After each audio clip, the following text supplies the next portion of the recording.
is this?" said Father. "Who is it?" Mother said, "It is not Dick. It is not Jane. It's not little baby Sally. It is Big, Big Father."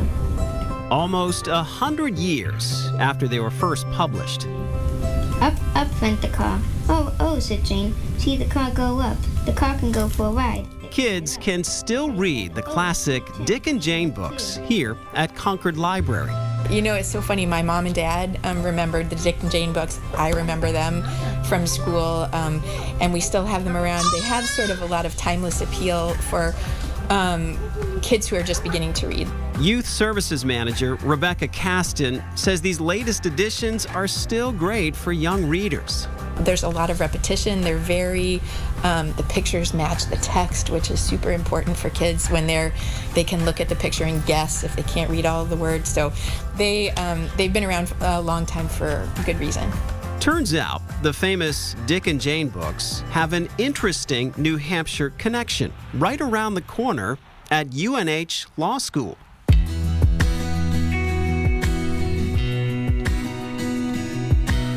Spent many a time down here in the stacks.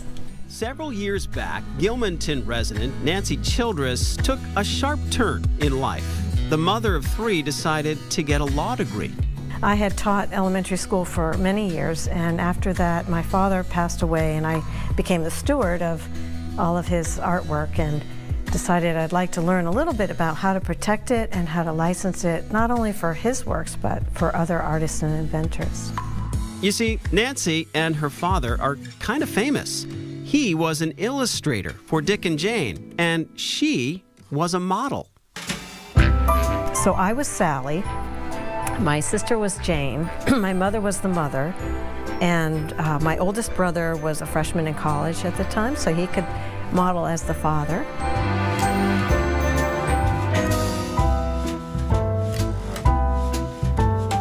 These idyllic family images were created by Nancy's father, Robert Childress, a prolific artist whose work was seen all over the country. My father had such an influence on American products and American education with the reading books, and he really helped to define what nostalgia is in that time period. With no formal training, Robert Childress had a talent for painting classic scenes, much like his friend Norman Rockwell. It was after his portrait of Duncan Hines helped launch that national brand in the 1940s, Childress turned his talents to advertising. Then he did a lot of commercial work with an ad agency in New York City for Coca-Cola, Campbell Soup, Wonder Bread, Frigidaire, Kelly Tires. It goes on and on.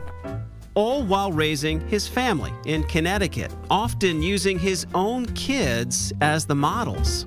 This is my brother, which was one of the billboards for Wonder Bread. He painted 3 billboards for Wonder Bread.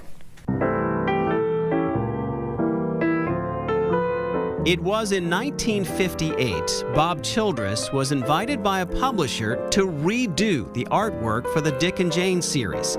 He used his kids, his wife, even neighbors as the models.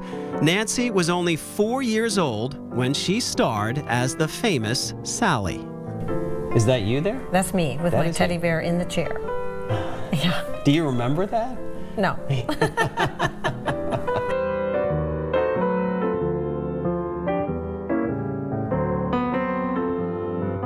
We would have to dress up into different outfits and get into different positions, and my mother would help hold us into place while my father took a photograph, and then he would paint right from the photographs.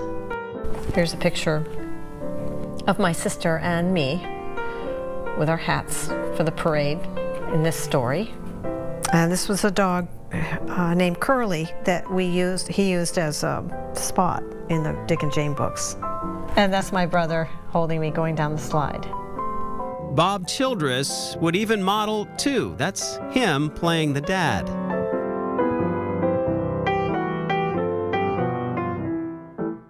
At the time, did you have any idea that your face was on these books? Did you have any sense of your celebrity, I guess? No, not really. No, not until, as I said, in college, and I thought, wow, these books were everywhere. Robert Childress made illustrations for Dick and Jane for 10 years. He would later move to portrait work and a series of college paintings, including Colby Sawyer in New London, before he retired in New Hampshire. He retired in 77, 78 to Warner, and he continued to paint covers for Yankee and story illustrations for Yankee, and then he passed away in 1983. Nancy Childress occasionally does public talks about what she calls the Sally years, which so many can remember reading in school. I had one woman come up to me afterward and said, "You know, when you brought that book in," she said, "I could smell the chalkboard." And following in her dad's creative footsteps, Nancy has become an inventor. Her grease gripper helps with cooking spray, so that you can have a grip while you're pressing the button for spraying. And it solves a common problem, and it's going to be manufactured in Nashua. You can't help but wonder, how would Bob Childress illustrate an ad for this? It would probably feature smiling faces, classic scenery, things people remember generations later. I'm hoping that people will see that he was more than just the Dick and Jane. And that he really did influence, as I said, American products and American education, and help define what nostalgia means for that time period.